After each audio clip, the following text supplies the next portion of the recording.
Si tu tombes sur cette vidéo, ne zappe pas tout de suite. Tu vas louper sinon un topo sur la connaissance de soi, l'importance de la connaissance de soi, pour mieux vivre et pour aussi peut-être déverrouiller des choses dans notre vie et dans notre foi. Donc, zappe pas tout de suite. Nous sommes avec YouTube qui nous a rejoint. Salut, je vois vos smileys, j'ai vu les messages de Nadine. T'as pas besoin d'écrire en grosses majuscules, Nadine, mais je crois que ceci étant, je crois pas que tu fasses exprès. Et, et salut tout le monde qui arrive. Donc c'est parti ce soir, petite veillée spipi, tranquille.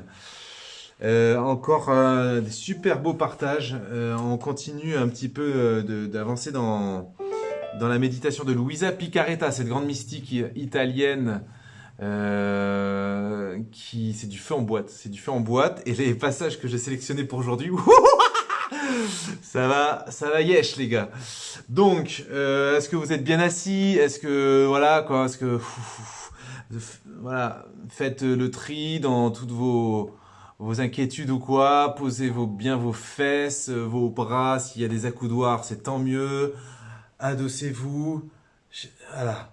Et tenez bien comme ça, parce que ça va faire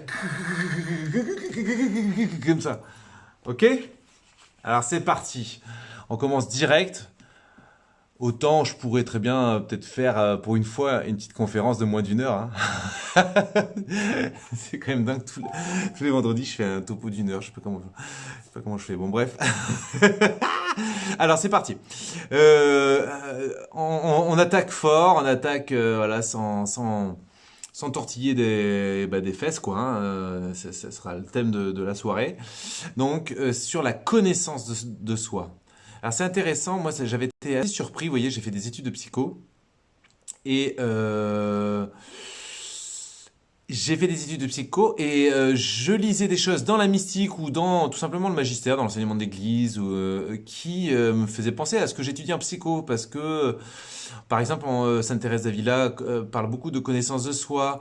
Pas mal voilà, de grands auteurs spirituels ont pas mal développé ce concept, cette importance de la connaissance de soi.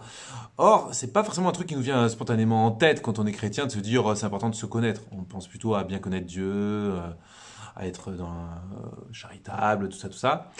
Mais là, ça revient souvent à la connaissance de soi.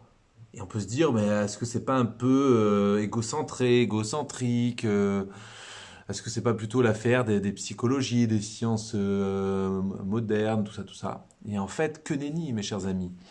Alors, sauf que la connaissance de soi dans le registre mystique, dans le registre, on va dire, spirituel, va bien entendu être beaucoup plus intéressant, je pense, que la connaissance de soi qui reste sur un plan purement psychologique. Bon, vous allez en juger vous-même. C'est peut-être un peu subtil, toutes ces différences, mais en gros, vous allez voir qu'en fait, dans notre vie, c'est un b.a.-ba fondamental de bien se connaître. C'est pas de l'égocentrisme, quoi. Voilà. Et vous voyez, ça commence comme ça. Il y a un matin, donc le 2 juin 1899,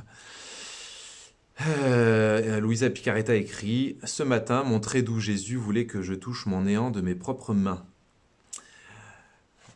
Vous êtes bien assis. Hein. Les premières paroles qu'il m'adressa furent « Qui suis-je et qui es-tu » Donc Jésus parle à Luisa Picaretta et lui dit « Qui suis-je et qui es-tu » C'est bon? Vous avez suivi les copains? Qui suis-je et qui es-tu? Ok. Cette double question fut accompagnée de 2 intenses rayons de lumière. L'un me montrait la grandeur de Dieu et l'autre ma misère et mon néant. Alors, tous ceux qui nous rejoignent, j'ai conseillé aux gens d'être bien assis. Voilà, d'être bien assis, genre même un bon dossier, des accoudoirs s'il y a ça dans les parages. Cette double question fut accompagnée... Oui, d'accord. Donc, 2 rayons. Donc, Jésus demande « Qui suis-je et qui es-tu » Et il y a 2 rayons, l'un qui montre la grandeur de Dieu, l'autre qui montre la misère et le néant de Luisa Picaretta, qui est quand même une sainte mystique de ouf. J'ai réalisé que je n'étais qu'une ombre, comme celle que forme le soleil en illuminant la terre. Ces ombres dépendent du soleil et à mesure que le soleil se déplace, elles cessent d'exister, privées de sa splendeur. Il en va ainsi de mon ombre, c'est-à-dire de mon être. Cette ombre dépend de Dieu qui, en un instant, peut la faire disparaître. C'est chaud, hein. Euh, que dire alors du fait que j'ai déformé cette ombre que le Seigneur m'avait confiée qui ne m'appartenait même pas? Cette pensée m'horrifiait, me paraissait nauséabonde, infecte et remplie de vers. Cependant, dans mon état horrible, je fus forcé de me tenir debout devant Dieu saint. Oh, comme j'aurais aimé pouvoir me cacher dans le plus profond des abîmes. Ensuite, Jésus m'a dit, la plus grande grâce qu'une âme puisse recevoir, c'est la connaissance de soi. La plus grande âme qu'une âme peut recevoir, c'est la connaissance de soi. La connaissance de soi et la connaissance de Dieu vont de pair. Plus tu te connais toi-même, plus tu connais Dieu. Quand l'âme a appris à se connaître, elle réalise que seule, elle ne peut rien faire de bien. En conséquence, son ombre, c'est-à-dire son être, se transforme en Dieu et elle en vient à tout faire en Dieu. Elle est en Dieu et marche à ses côtés sans regarder, sans sonder, sans parler. C'est comme si elle était morte. De fait, étant consciente de la profondeur de son néant, elle n'ose rien faire par elle-même, mais elle suit aveuglément la trajectoire de Dieu. Alors là, les cocos, il va falloir relire ça tranquillement. Hein. Qu'est-ce que vous en dites? Vous pouvez commenter. Hein. Je lis un peu vos commentaires. Ah, c'est vrai que YouTube, vous êtes un peu loin, donc là là là. Bonsoir à tous. Bonsoir, voilà. Donc voilà. Hein, ça dit quoi tout ça là hein? C'est fort. Hein donc je relis parce que c'est vraiment puissant. Donc la plus grande grâce qu'une âme puisse recevoir, c'est la connaissance de soi. Jusque-là, ça va? La connaissance de soi et la connaissance de Dieu vont de pair. On va essayer de développer ça ce soir. La connaissance de soi. Alors, en voie d'apparition écrit quoi? Quand l'âme. Non, ça va trop vite maintenant. Quand l'âme reconnaît son néant, elle suit Dieu. Intéressant. Très intéressant, ouais. Quand l'âme a appris à se connaître, elle réalise que seule, elle ne peut rien faire de bien. Voilà. En fait, mes chers amis, si vous n'avez pas cette conviction-là au fond de vous, je répète que vous ne pouvez rien faire de bien, eh bien c'est que vous ne connaissez pas assez en fait. Donc vous ne vous connaissez pas assez. Pardon, il y a quelqu'un qui essaie de me joindre. Tac. Donc vous ne vous connaissez pas assez parce que quelqu'un dont l'âme se connaît vraiment, sait qu'elle est incapable de faire du bien sans Dieu. Elle est en fait de nature spirituelle, elle est totale dépendance de Dieu. Comprenez? Tac à tac. Quand l'âme a appris à se connaître, elle réalise que seule, elle ne peut rien faire de bien. En conséquence, son ombre, c'est-à-dire son être, enfin, on va dire l'âme, se transforme en Dieu et elle en vient à tout faire en Dieu. Elle est en Dieu. Est-ce que ton âme est en Dieu? Tu vois la question qui tue, quoi. La question qui tue. Se transforme en Dieu et elle vient à tout faire en Dieu. Elle est en Dieu et marche à ses côtés sans regarder, sans sonder, sans parler. C'est comme si elle était morte. Elle vit en Dieu, elle est dans le courant de Dieu, quoi. Elle est comme...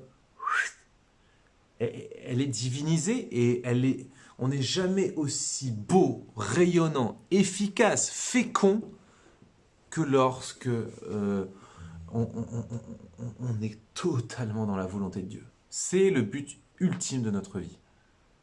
Être complètement coulé dans la volonté de Dieu. Indépendamment des circonstances, des maladies, des sensations, je sais pas quoi. Couler dans la volonté de Dieu.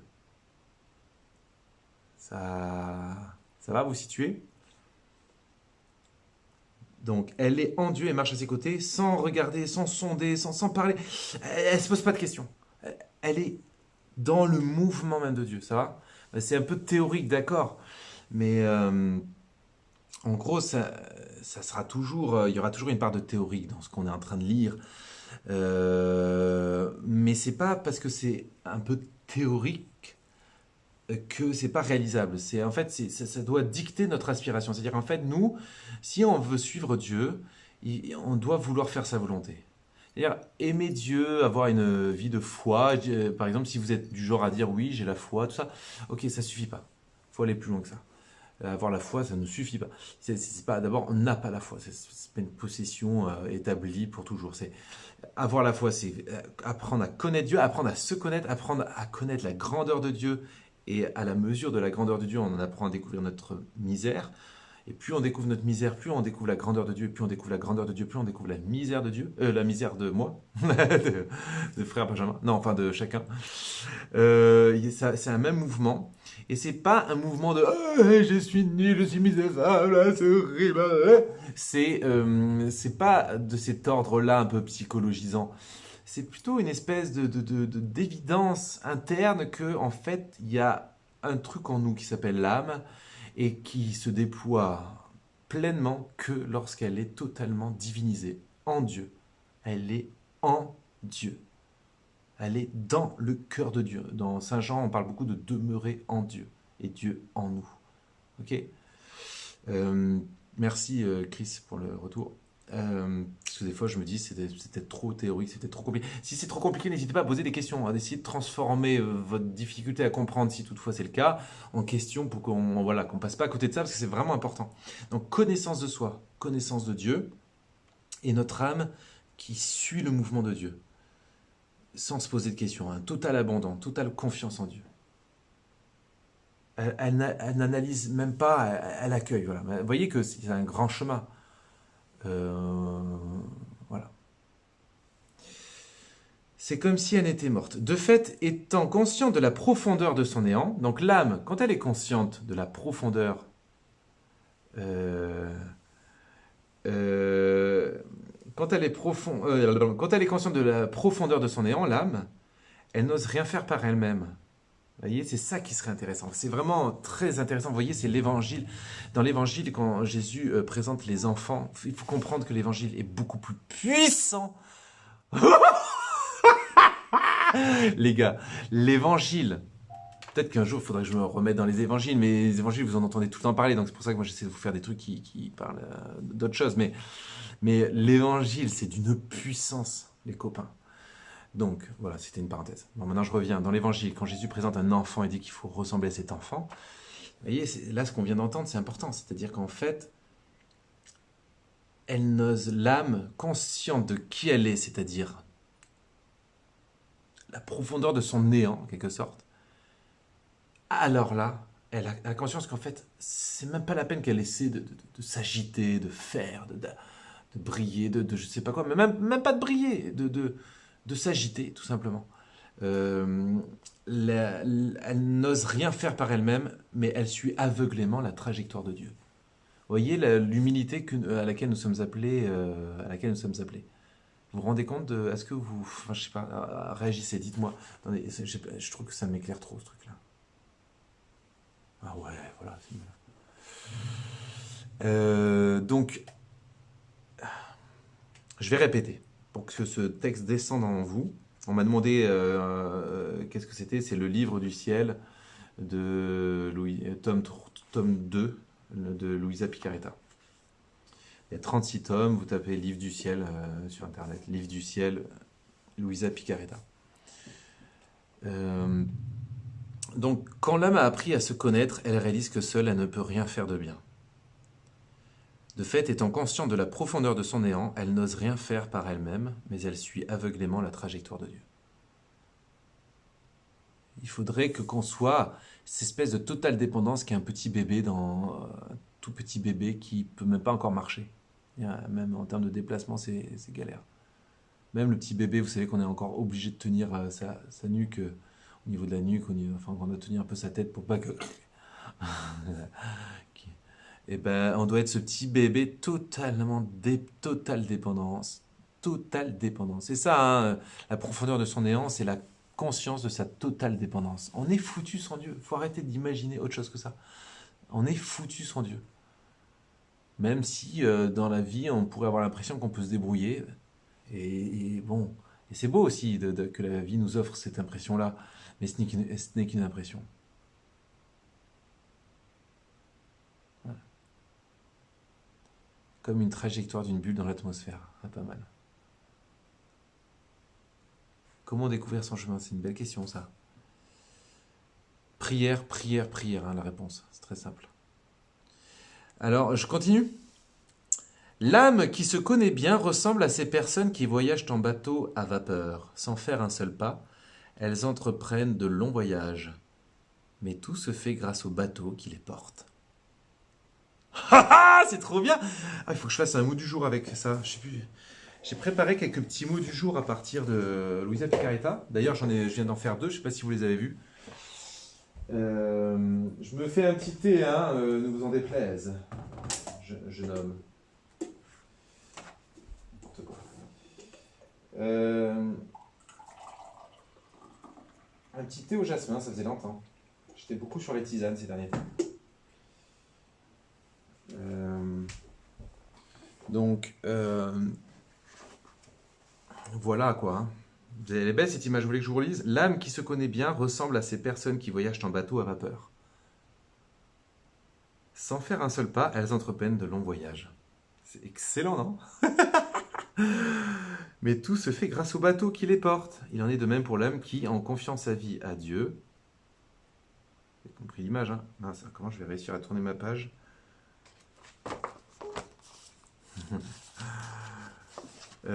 Fait des envols sublimes... Non, c'est ça? Et il en est de même pour l'âme qui, en confiant sa vie à Dieu, fait des envols sublimes sur les chemins de la perfection, sachant toutefois qu'elle les fait non pas par elle-même, mais par grâce de Dieu. Amen ou pas amen? Amen ou pas amen? C'est puissant cette question de la connaissance de soi. Hein. On n'en parle pas souvent, je crois. Hein. Qu'est-ce que vous en dites? N'hésitez pas à réagir.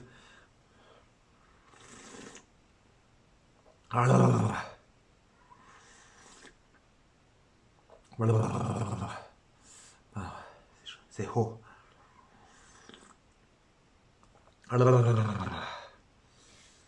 Voilà. Est-ce que vous voulez qu'on approfondisse ça? Est-ce que vous avez des questions là-dessus? Je trouve ça pas mal. Moi, je crois que vraiment, plus je partage souvent ça, vous voyez, je partage ça un peu dans l'intimité. Mais moi, vous savez, j'ai 38 ans, mais je me sens vieillir. Je me sens vraiment vieux. Mais j'adore être vieux et j'adore vieillir. Et plus je vieillis, intéressant et même surprenant que cela soit abordé, plus on se dépouille comme un artichaut, plus on se dépouille comme un artichaut, plus entre dans le cœur. Il manque un mot, je crois.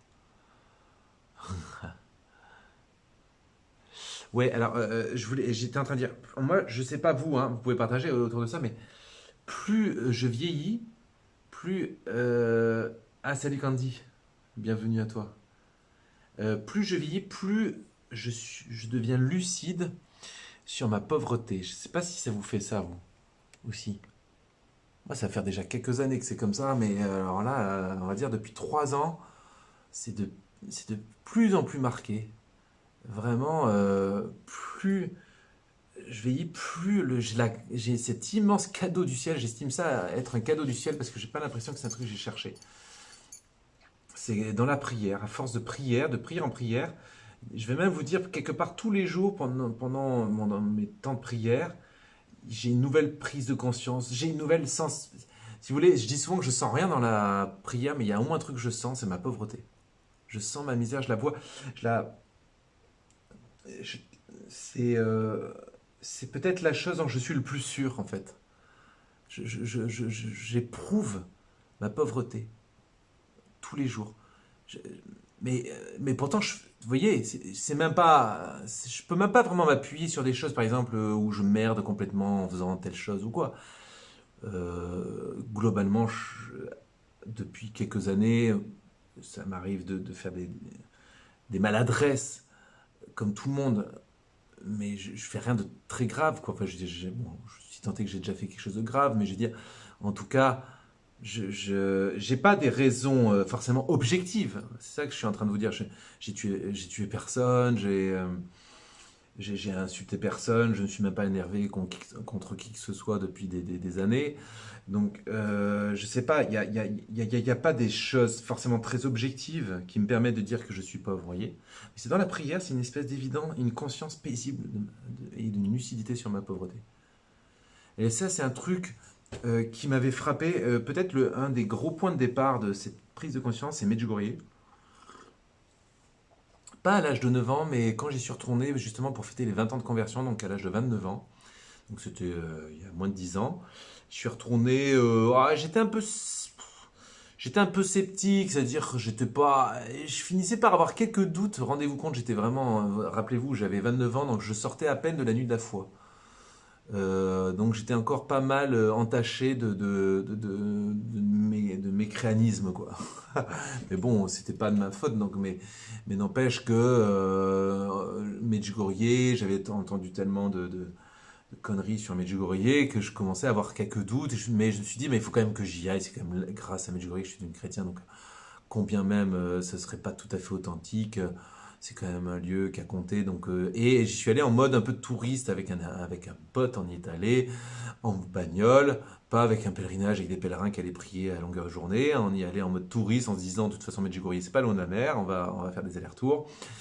Et voilà, cool la vie. Sauf que juste avant de partir à Medjugorje, je me fais voler mes papiers. Attendez, je vais faire une pause, lire vos messages un peu. Pourquoi se poser des questions? Pourquoi ne pas laisser... ah, la prière est la clé de l'âme, a dit Padre Pio. Tout à fait. Bienvenue à la vieillesse. Euh,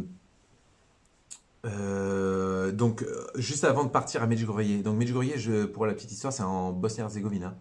Donc, moi, je suis en Provence, hein. Donc, il fallait faire frontière de la France-Italie, ça va. Italie-Slovénie, ça allait, c'est pas Schengen, mais Slovénie-Croatie, là, généralement, c'est blocus, quoi. Et ensuite, il y a une nouvelle frontière encore plus blocus, c'est Croatie-Bosnie. Et juste avant, je me fais voler mes papiers pour la première fois de ma vie. J'étais à la plage à Nice, parce que j'étais CPE à Nice à l'époque. Et j'allais très souvent à la plage après le boulot. Et là, et voilà, j'y vais avec mon sac, et comme un âne. C'est vrai que depuis lors, j'ai jamais rien de précieux dans mes affaires de plage. Mais moi, j'ai toujours été très confiant sur la plage, j'ai toujours laissé traîner mes affaires. Je partais pendant 2 heures nager, et voilà. Et donc, ce jour-là, je laisse mon sac et voilà, disparu. Limite, j'étais même presque plus embêté pour le sac, j'aimais bien le sac. Il y avait plein de pins dessus, mais bon. Et je me dis, bon, je vais faire une déclaration de vol. Sauf que la déclaration de vol au commissariat, il y avait une queue, je sais pas possible. Et du coup, je me suis dit, ouais, je vais me contenter d'un papier là vite fait. Il n'y avait pas d'attente de perte. Voilà. Comme ça, j'ai un papier qui explique que j'ai perdu mes papiers et que c'est pas de ma faute et que voilà quoi, m'embêtez pas quoi. Bon, sauf que quand tu arrives à la frontière croate, déjà, là on arrête de rigoler, hein. On n'est pas dans les pays moderniste où il n'y a plus de frontières, quoi. Donc là, il y a tout à fait un sens de la frontière. Bah non, vous ne passez pas. Hein, même si on a fait, je sais pas combien de minutes de bouchon ou tout ce que vous voulez, ils s'en foutent, pas la moindre compassion. Même pas, non, et non, je suis désolé. Voilà. Donc, demi-tour, demi-tour, le premier chemin qui monte dans la forêt, je le prends en me disant, je vais peut-être pouvoir réussir à... salut Lorenzo, ben, non, alors si je puis me permettre, je fais une première partie topo, topo, topo un peu sur des réflexions spirituelles, et après je fais un topo de prière. Donc pendant tout ce temps de topo et de prière, je fais monter personne. Mais tout à la fin du temps de prière, souvent il y a un temps un peu d'échange, de témoignage, etc. Et donc très volontiers, si tu veux monter à ce moment-là. Voilà. Hum, Qu'est-ce que je voulais dire? Donc, j'arrive à la frontière, je vais dans la forêt en me disant je vais te choper un autre endroit où on peut passer la frontière par la forêt, enfin voilà, où il n'y a pas de frontière quoi. Mais en fait, j'avais fumé la moquette ou je sais pas quoi, mais en fait, non, non. À chaque fois que je remontais vers la frontière, il y avait un truc, il y avait des grillages, il y avait tout ce que vous voulez, impossible. Et donc, à force de remonter comme ça sur la montagne pour essayer de repasser dans le pays, incognito, quoi, je finis par tomber sur une autre grande route où il y a de nouveau une grosse douane et tout. Et là, gloire à Dieu, mon ami avait avec lui son passeport et sa carte d'identité. Alors je me dis là, on va faire autrement. Je vais donner le passeport et la carte d'identité.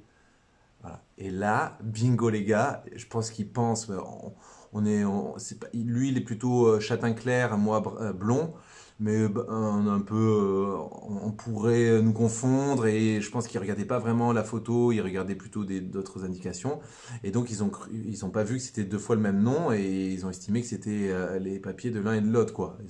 C'est un peu un miracle, mais voilà. Et donc voilà, on est arrivé en Croatie. Croatie, alléluia. Je peux vous dire qu'à partir de la première fois où on s'est fait refouler de la première frontière, on a commencé à prier le chapelet. Moi qui allais un peu en dilettante, en mode Club Med plutôt que Club Med. Bon voilà quoi. Et finalement, on arrive à la frontière. D'abord, je vous raconte tout ça, on s'en fout, non? Mais non, mais je vous raconte ça parce que c'est rigolo. Attendez. Mais c'est, bon, voilà, on est vendredi soir, faut se détendre, hein. Donc, je traverse la Croatie. On s'est vraiment mis à prier le chapelet, là, je peux vous dire. En plus, je me suis pris un PV. Les vieux radars à l'ancienne. En plus, il faut payer en cash tout de suite. Enfin, le truc de rien, mais le truc attrape touriste. Une horreur, quoi. Je veux dire, faut savoir que quand on va à Medjugorje, des fois, il y a du combat, quoi. Alors, on arrive donc à la frontière bosniaque. Donc, je traverse, je longe l'Adriatique, je traverse la Croatie et j'arrive au bout de la Croatie. Et donc, on doit traverser la frontière bosniaque qui est à 3/4 d'heure de Medjugorje. Donc, on se dit, on n'est pas trop loin, on va y arriver, quoi. Mais en même temps, j'avais souvenir que c'était la frontière la plus chiante, quoi. Il y avait tous les bus quand on faisait des pèlerinages, tout ça, on était sûr d'être coincé, on passait des heures, il fouillait, il fallait donner des bakchiches, c'est-à-dire de l'argent pour les convaincre de nous faire une petite fleur ou des trucs comme ça. Voilà, on arrive à la frontière et là, refus. Voilà, refus clair et net. Je suis prisonnier entre deux frontières. Le mec, il parle ni italien, ni anglais, encore moins français. Dialogue de sourds, quoi. On a l'air comme deux cons, quoi. Il nous laisse là en plus, il s'en fout. Il dit ouais non, et il se casse quoi. On est là, on est garé là, on sait plus quoi faire de notre vie quoi.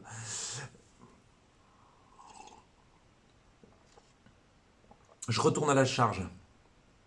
Je baragouine, je sais pas quoi. Je parle en langue. Et le mec il me dit bon les papiers du véhicule. Ah, je me dis, s'il demande les papiers du véhicule, peut-être que ça va lui suffire, le papier du véhicule. Vite les papiers du véhicule. Putain, ils sont où les papiers du véhicule? Et donc, je lui donne, machin, je sais pas ce qui se passe. D'un coup, il me dit, ouais, allez-y. Allez-y, what the fuck. Donc, c'est parti, on y va, ok, pas de soucis. Frein, comment dire, on fait patiner les roues, on se casse, Starkey quoi. Et donc, nous voilà arrivés à Medj. On a bien compris que bah, le club Med se transformait en club Medj, parce que, en fait, pour aller à la mer, le plus court, c'est de traverser la frontière. Sinon, il faut faire tout un détour. Voilà. Donc, déjà, les allers-retours à la mer, il serait compliqué. En plus, ce ne serait pas forcément utile de trop rouler dans les environs parce que si on se fait gauler, ben, j'ai pas de papier et voilà quoi. Vous voyez le truc. Et donc, bah, le voyage touristique se transforme en pèlerinage, hein, vous l'aurez compris déjà avant, puisqu'on a pris je sais pas combien de chapelets avant chaque frontière. Et là, j'ouvre la portière, je mets les pieds, on est là sur le trottoir près de l'église de Medjugorje. Et là, j'ai comme une espèce d'intuition euh, j'espèce oui, genre les intuitions qu'ont les mères de famille là, hein, les mères juives et tout, là, une espèce de feeling, d'instinct. Je me dis, ouh, je sens que je vais m'en prendre plein la gueule. Je sens que je vais me faire gronder. Vous voyez ce que je veux dire? Je sens que je vais m'en prendre plein la gueule. Je sors de la voiture, on fait quelques pas avec mon ami, tout content que nous sommes d'être arrivés. Et, euh, et nous marchons autour d'église et il y avait l'exposition du Saint-Sacrement. Et là, je sens vraiment la grâce qui arrive. Et, euh, et blacka blacka. Et pendant la semaine, j'ai dû me confesser au moins 2 fois. J'ai ouvert les yeux. Pourtant, j'étais déjà religieux, mais j'ai ouvert les yeux sur des tas de trucs qui n'allaient pas dans ma vie, quoi, de chrétien, de religieux. Enfin, je me suis pris, j'ai fait œuvre de lucidité sur moi-même, vous voyez, c'est pour ça que je vous raconte tout ça. C'est parce qu'en fait, ça a été vraiment un point de départ. J'ai compris qu'en fait, Medjugorje, c'était un lieu de lucidité de conscience. Il y a beaucoup de gens qui ont expérimenté ça à Medjugorje. S'il y en a qui l'ont expérimenté et qui sont dans le live, n'hésitez pas à le signaler. J'en profite tant que vous pouvez voir mes messages, mais je tenais particulièrement à remercier. Ah oui, d'accord, non, c'est pas pour moi. Se connaître soi-même comme l'aveugle Bartimée dans l'évangile qui connaît son handicap et a donc pu interpeller Jésus lors de son passage de Jéricho, sa foi l'a sauvé. Oh, intéressant comme analyse. Intéressant, intéressant. Qu'est-ce qu'il y a eu d'autre de dit? Se laisser manger pour devenir sauveur avec le sauveur. Pour cela, nous devons disparaître et se perdre en lui. Devenir hostile. Oh là là, mais on a des grands mystiques sur le live. Non, non, on s'en fout pas. Ah, merci, il y en a qui me rassurent. Non, mais moi, personnellement, je préfère entendre raconter des histoires, quoi. Je trouve ça marrant. Bon, donc voilà, Medjugorje, si vous voulez, il y a comme une atmosphère. Voilà, il y a une atmosphère, une espèce d'épaisseur de grâce qui fait que, bam, t'arrêtes de mentir. T'arrêtes de te mentir à toi-même, surtout. Vous savez, je crois pas qu'on mente aux autres. La seule personne à qui on ment vraiment, c'est à nous-mêmes. Et je crois qu'on ment souvent à nous-mêmes. On se gorge d'illusions sur nous-mêmes. Ça nous sécurise, ça nous rassure. En fait, on essaie de faire coller l'image idéale de soi. On essaie de se coller à notre image idéale de nous-mêmes. Et donc, notre image idéale de nous-mêmes nous déforme. C'est pour ça qu'il y a comme une mort à soi qui est nécessaire. C'est-à-dire une mort à soi, c'est-à-dire quoi? C'est renoncer à une espèce de moi-je qui devrait être ceci ou cela.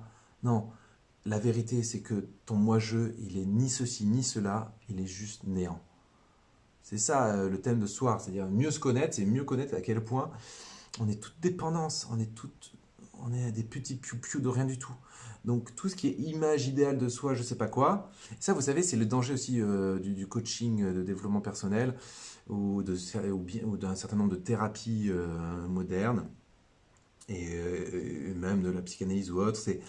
Je dirais que parfois, il y a tous ces courants pourraient nous faire sombrer dans une psychologie qui n'est pas saine, c'est-à-dire celle qui est toujours d'avoir un espèce d'image de soi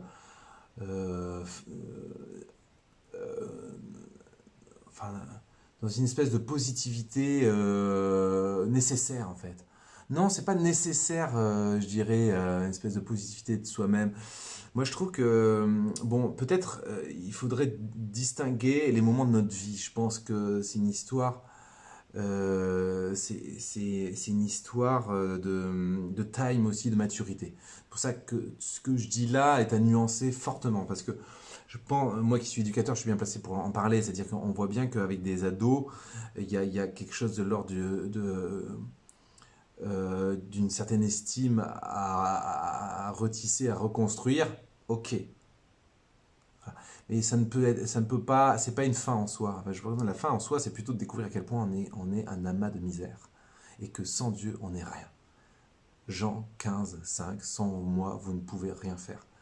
Donc on ne doit cesser de mûrir en lucidité sur nous-mêmes. Donc plus on se connaît, plus l'âme se connaît, plus l'âme a la conscience qu'en fait, l'âme n'est fonctionnelle, n'est belle d'ailleurs, l'âme est belle, que, en fait, regardez, si j'ai l'image qui me vient, c'est l'image d'une lampe. Cette lampe-là qui m'éclaire, si j'enlève la lampe, donc elle ne sera plus au contact de l'électricité, elle n'éclairera plus, ce sera une petite bulle de verre, toute moche quoi. Euh, voilà, voilà, on se demande même à quoi ça sert. Quelqu'un qui ne sait pas ce que c'est une lampe, il voit ça pour la première fois de sa vie, il dit, ok, c'est quoi ce truc? Une lampe n'a d'utilité que si elle est branchée sur l'électricité. Voilà. C'est tout. Donc une lampe, donc notre âme n'a de sens, n'a de fécondité possible, de rayonnement possible que si elle est greffée en Dieu. Mais si on n'est pas assez conscient, si on n'a pas la connaissance que notre âme n'est rien sans Dieu, ben on va se fatiguer. Psychologiquement, on va se fatiguer. Vous voyez, on va passer de coaching de développement personnel en coaching de développement personnel, en thérapie de ceci, en thérapie de cela. Why not, hein, why not? Peut-être parfois c'est le chemin ça pourrait être peut-être le chemin qui nous conduira justement à cette prise de conscience qu'en fait sans Dieu on n'est rien. Mais j'ai bien peur que ça soit des fausses routes. Voilà, bon, il vaut mieux ces fausses routes-là peut-être que la route de la drogue ou que sais-je. Mais attention, il ne faut pas non plus minimiser le fait que c'est une erreur. C'est une erreur de penser qu'il faut absolument se sentir être quelqu'un pour être quelqu'un. Non, je crois qu'il faut plutôt avoir conscience que je ne suis rien, que Dieu est tout. Et là, on trouve un équilibre. Pourquoi? Parce que on va pas avoir besoin on va pas avoir besoin d'un certain nombre de choses dans l'extériorité pour se sentir exister. On va en avoir besoin de Dieu, voilà. Et Dieu, c'est le seul.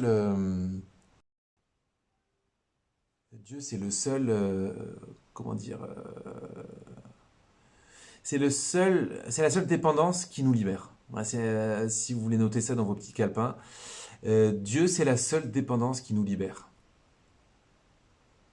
Parce que, en fait, c'est c'est le potentialisateur. En fait, c'est comme si la lampe disait ah non, mais moi je suis bien toute seule, j'ai pas de. Non. C'est quand tu es branché à l'électricité euh, que tu es pleinement. Que tu exhales qui tu es, que tu déploies tout à fait ton identité et ta liberté, quoi. C'est-à-dire tu existes pleinement, quoi, en fait. C'est beau ou c'est pas beau, ça? Amen ou pas amen?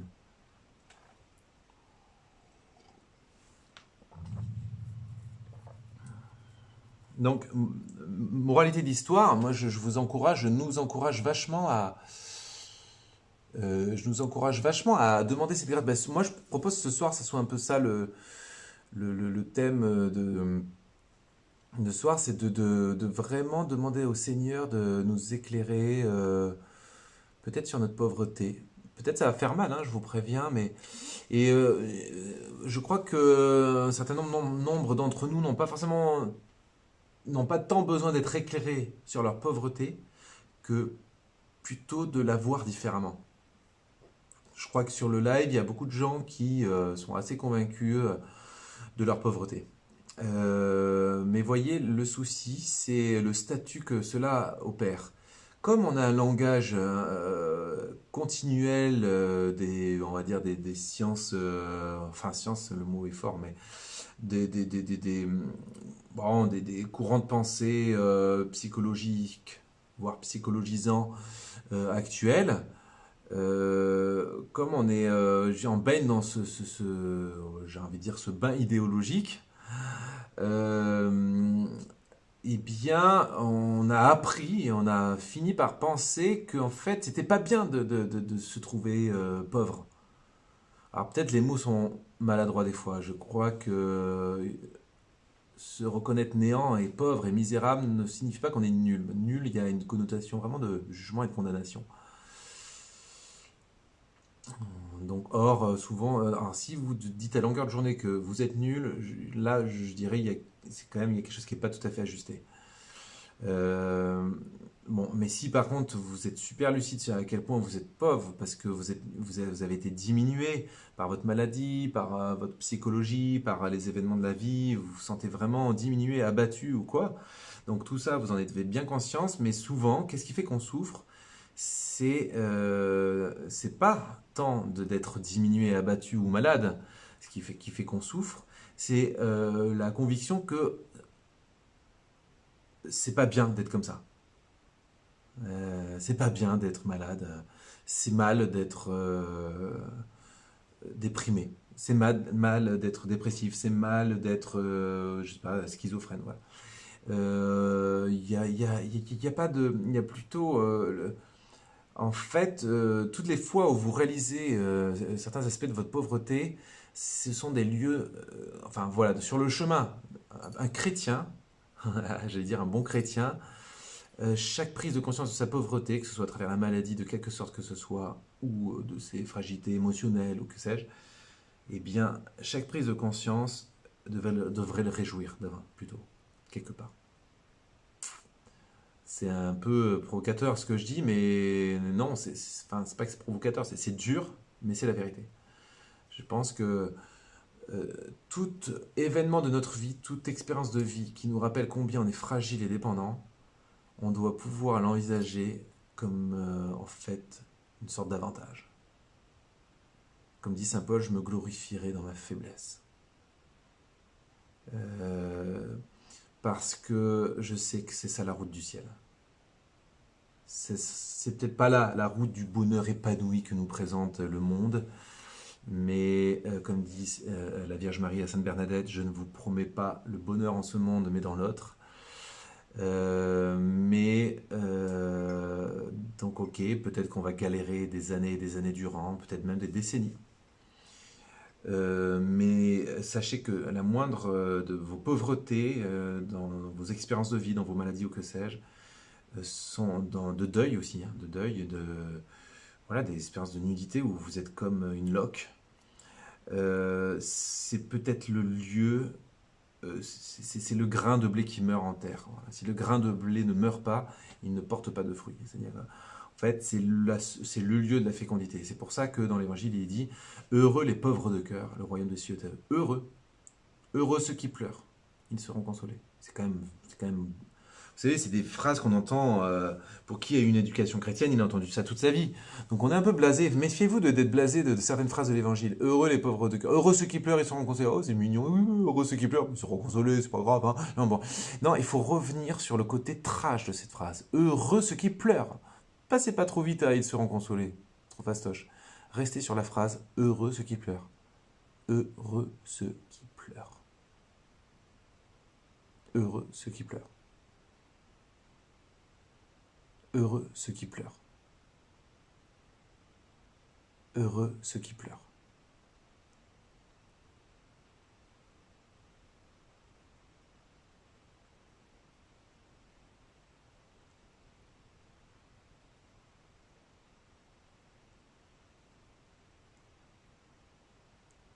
Voilà.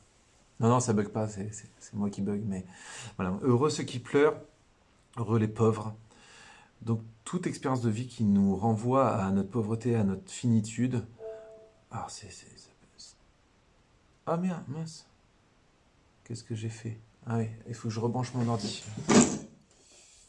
Heureusement que j'ai des petits signaux parce que le truc il aurait coupé net, hein. Oh, il aurait coupé net, je vous dis, oui. Voilà. Tac.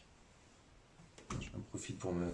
Hein, qu'est-ce que vous en pensez? Donc, c'est pas facile, hein, ce discours-là. Hein. Je sais pas qui est sur le live et je sais pas qui le regardera en replay.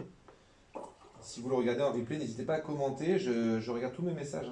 Hein. Mais c'est pas facile, hein.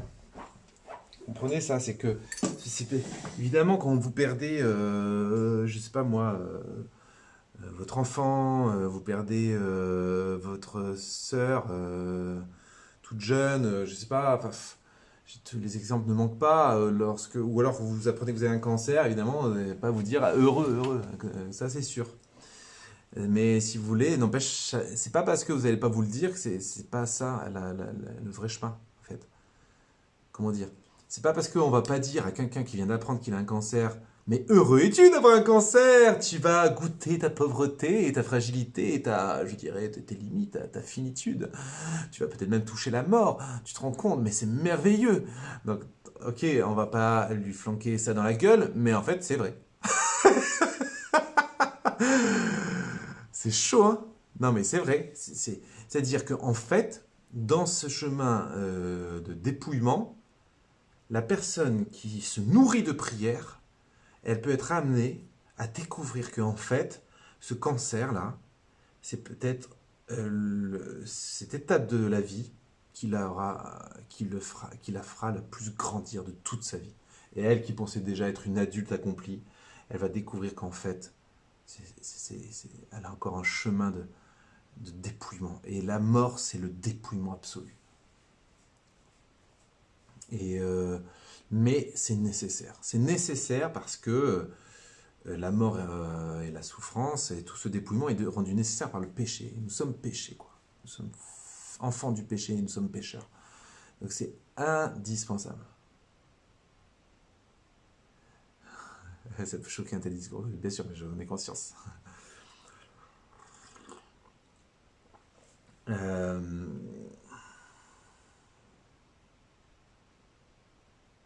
Mais certains, peut-être sur le live, pourraient en témoigner. Hein, je sais pas, hein, s'il y en a, vous pouvez en témoigner. Vous n'allez pas avoir la joie. Mais je parle pas de joie. Parce que la joie, c'est pas joyeux. Hein, vous voyez, là, c'est la vraie joie. La vraie joie, elle n'est pas forcément joyeuse.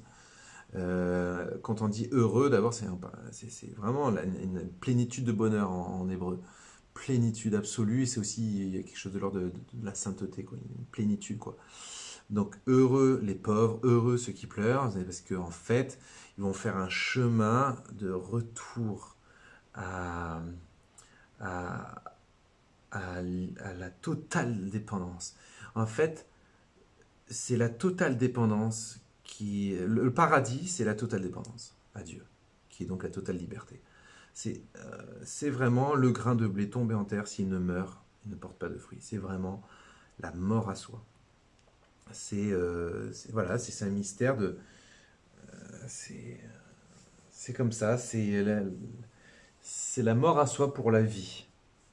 C'est la seule source de vie, c'est le dépouillement de soi, c'est accepter toute chose comme venant de la main de Dieu, c'est se couler dans la volonté de Dieu. Ce qui ne veut pas dire ne pas lutter contre les injustices. Attention, attention, attention, attention, messieurs, dames. Ce qui ne veut pas dire ne pas lutter contre la maladie, ok? Ah oui, peut-être il faut préciser ça. Parce que la lutte contre la maladie fait partie de ce combat et de combat avec notre fragilité. Mais ce n'est pas une fragilité qu'on rejette. C'est plutôt une responsabilité que nous avons de soigner le temple que nous sommes du Saint-Esprit, c'est-à-dire nos corps, quoi. Euh, mais ce qui est sûr, qu'est-ce qu'il dit? Parce que, là, il y a beaucoup de commentaires. Quand il y a des gros pavés, des fois, il n'y a aucune joie dedans, voilà, mais notre cœur se brise de toutes ces carapaces et on arrive à sentir Dieu. C'est ça, c'est comme, c'est pas mal comme comparaison, c'est comme une mue. Une mue, vous savez, les serpents qui muent, il reste la peau, quoi. Ou encore un papillon, quoi. Il va devoir se débattre, la chenille, là, empaquetée, va devoir se débattre pour se transformer, pour pouvoir voler. Et d'ailleurs, si on l'aide trop si on coupe soi-même l'enveloppe dans le futur papillon, on va dire, dans le papillon est enveloppé, et si on le coupe soi-même, il va plus avoir besoin de fournir les efforts pour s'en libérer. Et le problème, c'est que c'est en fournissant ces efforts pour se libérer du cocon, c'est-à-dire en générant des mouvements qui vont actionner et qui vont le rendre apte à voler, en fait. Je sais pas si je suis pas un pro biologiste, mais j'avais lu ça quelque part. Hein. Je fais ça avec mes propres mots, mais vous voyez ce que je veux dire ou pas?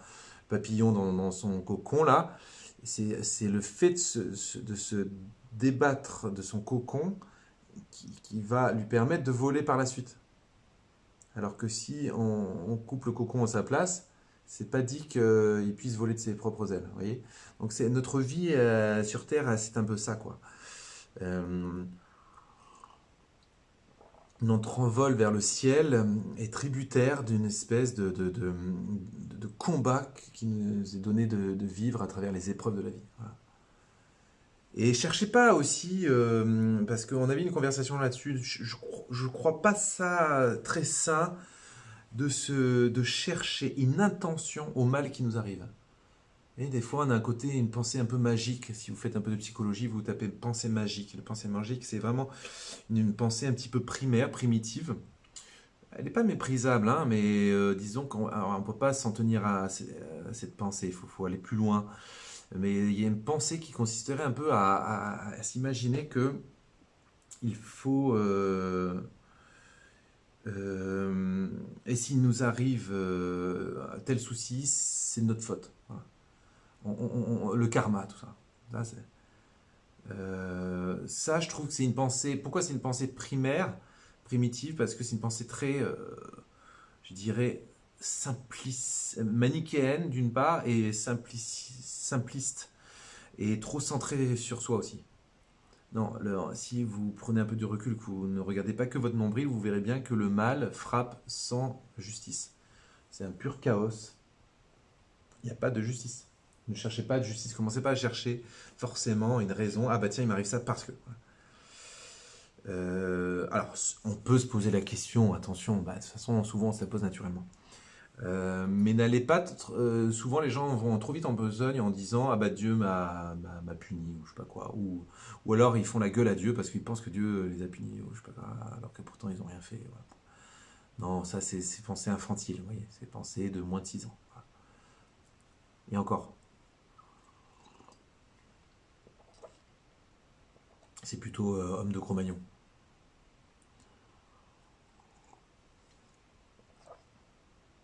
Voilà un petit peu les considérations du jour, hein.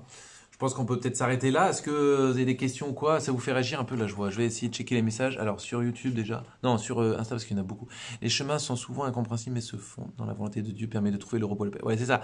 De toute façon, on comprend pas. Si il tombe un cancer sur la gueule, vous perdez votre enfant du jour au lendemain comme ça, bim bam boum. Il n'y a rien à comprendre. Cherche. C'est absurde. C'est absurde. C'est horriblement absurde. Donc, bon, si chercher à comprendre. Excusez-moi. Je dis pas qu'il faut pas chercher à comprendre, d'accord? Mais je dirais qu'il y a presque rien à comprendre. C'est comme ça. Donc, ce qui va. L'enjeu, c'est avec ça. Qu'est-ce que je fais de ça? Voilà. Parce que sinon, on peut passer notre vie à analyser le pourquoi du comment il m'arrive ce cancer ou il m'arrive tel truc. Et en attendant, ben, on vit pas le truc, quoi. On le fuit en arrière. Bon, il y en a qui fuient en avant, il y en a qui fuient en arrière. Non, bon, c'est normal au début, c'est normal pendant quelques mois par exemple, pendant peut-être même 2 ans, 3 ans. À un moment donné, il faut rentrer dans le vif du sujet, c'est-à-dire que de toute façon, c'est comme ça. Je suis en but à une souffrance intolérable, je suis plus qu'une loque, je ne suis que misère. Au secours, Seigneur, sans toi je ne peux rien faire. Le jour où dans votre prière vous dites, où il y a toutes vos tripes qui hurlent, vos tripes qui hurlent, sans toi je ne peux rien faire, Seigneur, là vous êtes fin prêt pour, euh, pour une certaine paix intérieure, une sagesse de vie et le paradis à coup sûr. Psaume 50, verset 19, ce qui plaît au Seigneur, c'est un esprit brisé, broyé. On pourrait trouver ça un peu sadique comme phrase, mais là aussi, c'est la vérité. Un cœur brisé, broyé, c'est-à-dire que la vie fait qu'on est brisé et broyé à maintes reprises. Mais il faut savoir aussi une chose, c'est que à force d'être brisé et broyé, vous n'êtes plus brisé et broyé par la même chose. Par exemple, à un certain âge vous pouvez être brisé et broyé par la perte d'un être cher. Et après, perdre un autre être cher, aussi cher soit-il, va vous faire pleurer, attention, va vous là, mais pas du tout avoir le même impact. Par contre, de voir quelqu'un qui commet le péché, de voir le mal qui se produit autour de vous, dans le monde, va vous bouleverser, peut-être plus encore, parce que en fait, plus vous allez mûrir dans cette sagesse, plus vous allez ressembler à Jésus. Et Jésus, je ne sais pas dans quelle mesure il souffre lorsque quelqu'un meurt d'un cancer de je sais pas quoi. Euh, Par contre, ce qui est sûr, c'est qu'il souffre euh, si, si quelqu'un se fait violer, par exemple, devant quelqu'un qui se fait violer. Il est bouleversé. Bouleversé pour la victime, pour le bourreau qui risque de se retrouver en enfer. Enfin, voilà. Et c'est sa créature qui risque de se trouver en enfer alors que c'était pas du tout le plan de Dieu pour cette créature, quoi. Donc, en fait, plus on accumule des souffrances dans notre vie, plus on va souffrir, figurez-vous, j'ai envie de dire, pour des bonnes raisons. Parce que la mort, souvent, parfois on souffre. euh, c'est naturel. C'est naturel. Mais je pense que parfois, il y a toutes des exceptions qui confirment la règle, hein. C'est-à-dire que par exemple, il y a les morts. En gros, une mort naturelle de vieillesse. Des fois, je vois combien on peut être décomposé. J'ai déjà vu des gens décomposés, mais vraiment éclatés au sol, comme on dit, par un deuil de leur, je sais pas, moi, de leur père qui avait 92 ans, quoi. C'est normal de pleurer, c'est tout ça, ok, hein, pendant même plusieurs semaines. Mais enfin, on sent que des fois, c'est pas juste. C'est pas juste, il y a quelque chose qui est pas juste, c'est-à-dire on s'agrippe à nos morts en fait. On s'agrippe à nos morts. Vous voyez ce que je veux dire? C'est délicat de parler de ce sujet parce que vous savez, moi j'en ai perdu des êtres chers, donc je parle pas de ça à la légère. Je sais émotionnellement ce que ça génère, mais je sais combien il faut pas ça, voilà, il faut avancer parce que de toute façon, ce n'est qu'une histoire de time. C'est juste une histoire de patience, la mort. C'est une histoire de patience, d'attendre que l'être va nous manquer. Voilà, l'être va nous manquer, ça nous fait vraiment chier, quoi. Et ça va nous manquer, nous manquer, nous manquer, nous manquer. C'est qu'une histoire de temps. Mais bon, c'est délicat parce qu'il y a aussi des morts qui dépassent l'entendement, hein. Moi, je pense à... Il y a par exemple des morts. Si par exemple c'est vous qui avez provoqué la mort par un accident de voiture, c'est des morts, vous ne remettez pas comme ça, quoi. Si c'est votre enfant, quoi. Si c'est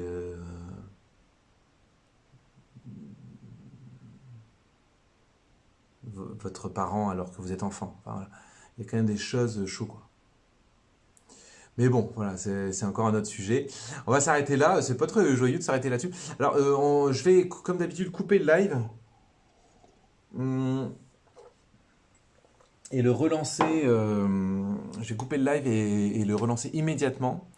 Donc, voilà, le temps que je le partage, donc comptez à peu près 1 minute 30. Donc d'ici 2 minutes, je relance le live et puis on commence la partie plus prière. Je vais voir un peu ce que je peux faire comme chant. Je pense que le thème de ce soir, c'est vraiment voilà, connaissance de soi, conscience de sa pauvreté, conscience de sa grandeur. Je crois qu'on va louer le Seigneur ce soir, on va vraiment l'adorer. Et ça va être très fort. Voilà. Allez, ciao ciao, à très vite.